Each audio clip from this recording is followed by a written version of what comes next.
Yes, shout out sana kwako ewe mwanamichezo mwenzangu popote pale ulipo ndani na nje ya Tanzania, na asante kwa kuichagua Smart Habari kama sehemu pekee ya kupata taarifa mbalimbali za michezo na burudani, zikiwemo tetesi za usajili, makala pamoja na uchambuzi. Kama umetembelea chaneli hii kwa mara ya kwanza na umevutiwa na maudhui yetu, unaweza ukasubscribe kisha ukabofya alama ya kengele. Kuelekea msimu ujao wa 2025-2026, vilabu mbalimbali vimeanza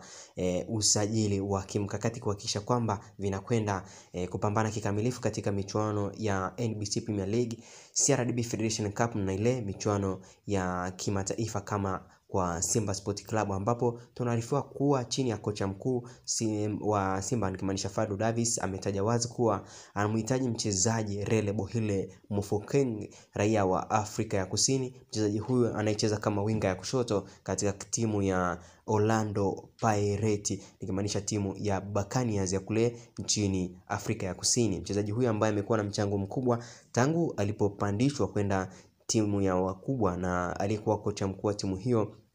Bwana Jose Rivero. Mchezaji huyu amefanikiwa kutoa mataji mbalimbali ikiwemo Nedbank Cup pamoja na M10 ya kule nchini Afrika ya Kusini, lakini kubwa zaidi msimu huu wa 2024-2025 ameweka rekodi ya kipekee ya kuzifunga timu zote kubwa nchini Afrika ya Kusini ikiwemo Kaizer Chiefs pamoja na Mamelodi Sundowns, na hata kwenye timu za nchini Misri nikimaanisha National Ahli pamoja na Pyramid FC zote amezifunga katika ile michuano ya kimataifa, ingawa waliishia katika hatua ya nusu finali. Katika mahojiano na mwandishi Michael Morton kutoka Afrika Kusini, kocha Fadlu Davis alinukuliwa akisema kama Orlando Pirates wakikubali na mchukua Mofokeng haraka sana. Mofokeng ni moja ya vipaji vinavyokuja kwa juu kwenye soka la Afrika ya Kusini, na usajili wake mkubwa unaweza kaongeza kitu katika kikosi cha Simba. Na mchezaji huyu tunafahamu kabisa anahusishwa na vilabu mbalimbali